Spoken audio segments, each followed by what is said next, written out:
Olá, queria hoje falar de alguns aspectos básicos da psicomotricidade.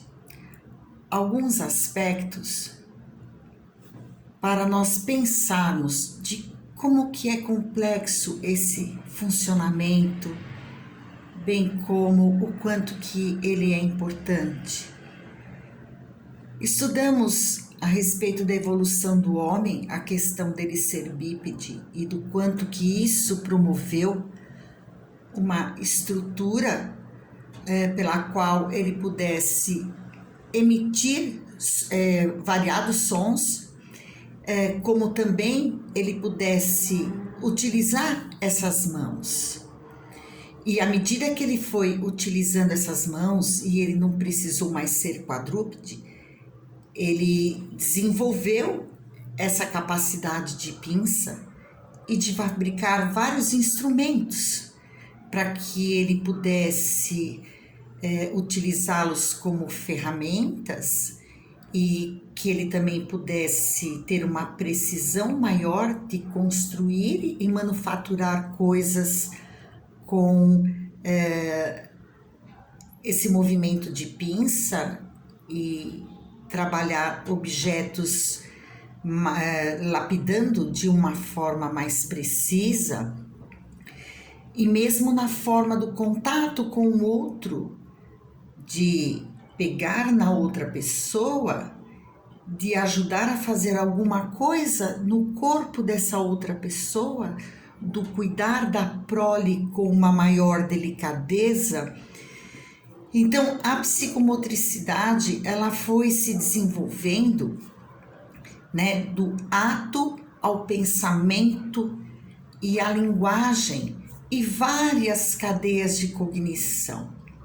Então, baseando-se numa visão holística, totalizadora do ser humano, a psicomotricidade encara de forma integrada todas as funções cognitivas, as funções socioemocionais, as funções simbólicas, psicolinguísticas e motoras, promovendo a capacidade de ser, de agir e de transformar um contexto social também, não é? A psicomotricidade, nos movimentos da criança, ela articula toda a sua afetividade também. O toque, ele indica o quão afetivo ele é ou o quão duro ele vai precisar ser. Através do movimento, você mostra os seus desejos, uma possibilidade de comunicação, você trabalha toda a sua condição de sobrevivência na interação do meio. E é a ação do sistema nervoso central que cria uma consciência no ser humano sobre os movimentos que ele deve realizar através dos padrões motores. Qual que é a velocidade, que ele vai precisar utilizar, o espaço, o tempo, sempre essa interação do motriz e do psiquismo. Então, isso engloba todo um esquema corporal, a imagem corporal, a consciência corporal que você tem de si próprio, a procepção, o seu tônus da força. Então, eu tenho que utilizar uma força maior de braço na minha ação, de punho e dedos, do corpo inteiro na minha ação, em meio a uma coordenação ampla, global, uma coordenação motora fina, mais precisa, uma organização que eu preciso ter no espaço para a minha expansão do movimento, até uma questão temporal do quanto que eu vou precisar ser incisiva naquela ação motora. Às vezes um ritmo, a gente vê isso em instrumentos musicais, numa escrita, a nossa lateralidade. Então eu gostaria que vocês pensassem junto comigo em algumas coisas muito básicas do dia a dia. Mas eu gostaria que vocês contemplassem e pensassem o quanto que toda essa organização mental das condições orgânicas cerebrais, das nossas áreas motoras, premotoras, trabalhando junto com as outras áreas cognitivas, através de um ato, o pensamento, a formação de conceitos. Eu trouxe coisas básicas aqui do nosso dia a dia, mas eu gostaria que vocês contemplassem o movimento, né? Então, por exemplo, se uma criança vê, vamos lá, um pote. A primeira coisa que vem à nossa cabeça é destampar. Mas às vezes esse pote, ele apresenta uma outra configuração que você vai tentar fazer o mesmo movimento. E isso não acontece. Então começa a interação da pessoa, do sujeito, com o objeto do meio. Ele tem um outro fenômeno. Ele tem uma outra possibilidade. Então, olha, ele usa força, ele usa todo o tônus muscular dele e ele começa a estudar, até que ele percebe que isso vira e ele consegue destampar. Então, mais um aprendizado. Algumas coisas eu destampo assim, algumas coisas têm um outro fenômeno. Aqui foi uma condição mais palmar. Mas se eu pegar esse objeto, às vezes isso não dá muito certo. Eu vou ter que utilizar a minha ferramenta junto com o meu pensamento, raciocinando em cima da lógica do objeto, uma outra forma de abrir. Assim como eu posso pegar um vinagre e ele não vai rosquear, ele não vai abrir assim, e eu vou precisar fazer este movimento para abrir. Aí vem um outro objeto e eu tento abrir assim, e eu tento rosquear, e aí eu vejo que para abrir eu preciso desse movimento. Esse mais complicado. Eu rodo, eu aperto aqui, eu rodo, aí eu vejo que concomitantemente eu tenho que fazer os dois. Aí tem um outro objeto que eu tento abrir assim, e eu vejo que esse é apertar para sair o perfume. Um outro também, que à medida que eu não sei como utilizá-lo, eu preciso pegar o conteúdo de lá de dentro. Então eu percebo que existe uma correlação entre esses dois, e aí eu vou fazer esse encaixe para obter o suco de lá de dentro. Bonito esse abacaxi, né? Ele é antigo, mas eu adoro esse abacaxi. Então, o que eu trouxe aqui para vocês hoje foi um pouco de vocês pensarem em todos os materiais que vocês dão para a criança. E o quanto precisamos contemplar para saber como aquela cabeça está trabalhando, como que ela desvenda. Ao entregar um jogo para a criança, deixa ela abrir a caixa. Ela precisa desvendar como ela abre a caixa. O conteúdo lá dentro está dentro de um saco, ela precisa ter a ideia de esvaziar, de espalhar, de encaixar, de empilhar.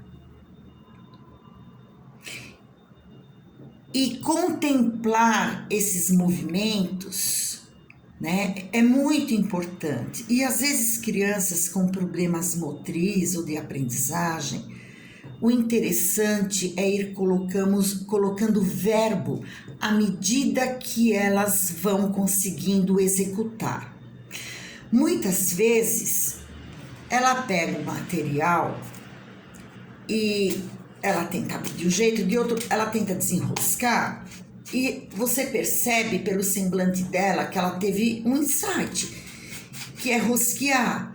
Talvez pela primeira vez, como você já viu que ela teve uma intenção em cima do objeto e ela percebeu qual que é o fenômeno, você até pode, nas primeiras vezes, ajudá-la e oferecer outros objetos para que ela possa automatizar esse movimento. Então, você estando atento e ela consegue, você fala, olha, isso você está desenroscando.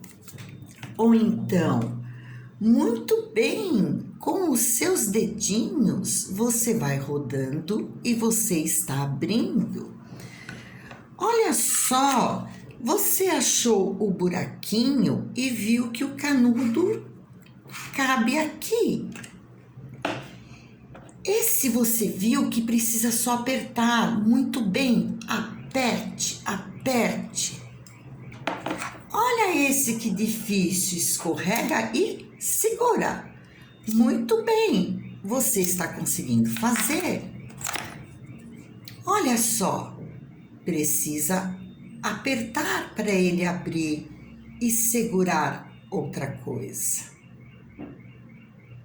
A mesma coisa com um lápis ou uma caneta. A criança inicialmente segura assim, né? Agora, ela nunca pode fazer esse movimento, ela pode até escrever. O que ela não pode é entornar.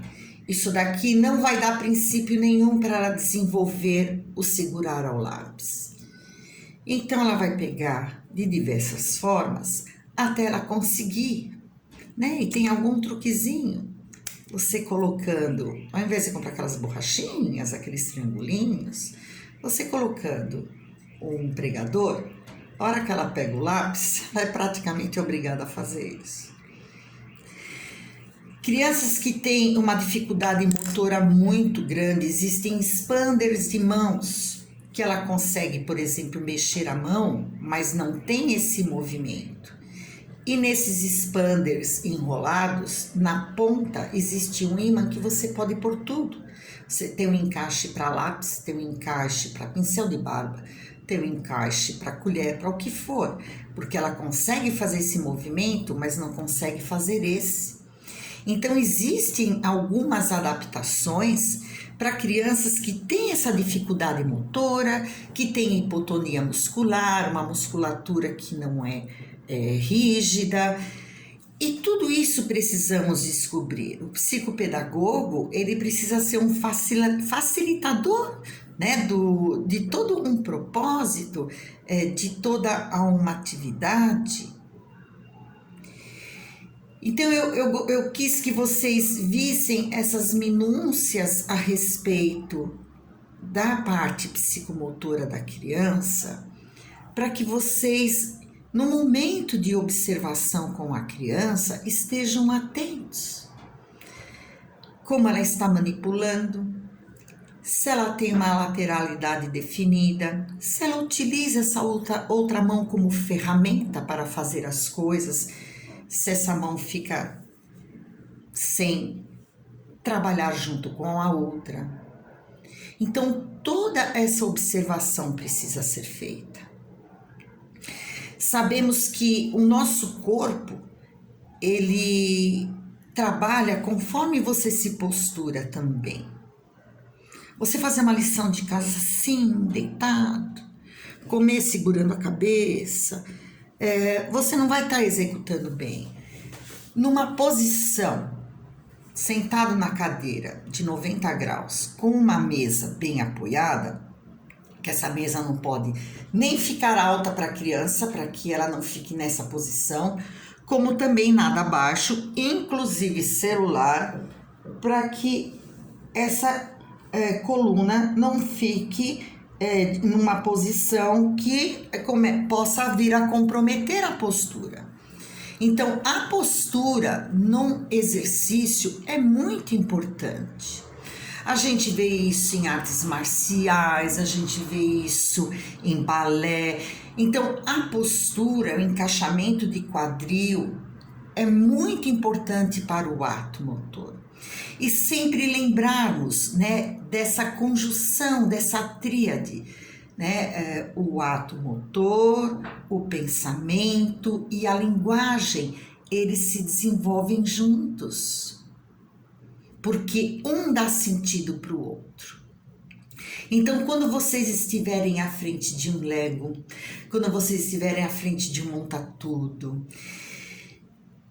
de um banco imobiliário que vocês vão precisar categorizar dinheiros, arrumar, agrupar, organizar o espaço com materiais grossos, com materiais finos, e vocês precisam começar a observar essas nuances no brincar da criança, no que ela dá conta, no que ela não dá conta, no que está eminente que você pode até ajudar para ela ter um insight. E a psicomotricidade, ela é a base de tudo. É através do ato motor que se faz a interação com o meio.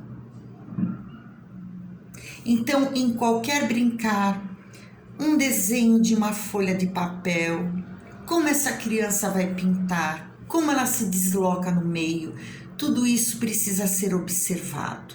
Precisamos entender como está aquela qualidade de desenvolvimento dentro da etapa de desenvolvimento dela, ok? Então eu quis passar essas questões para que vocês ficassem atentos e para que pudessem estudar mais a respeito disso, porque isso é muito rico dentro de uma observação de processo clínico, ok?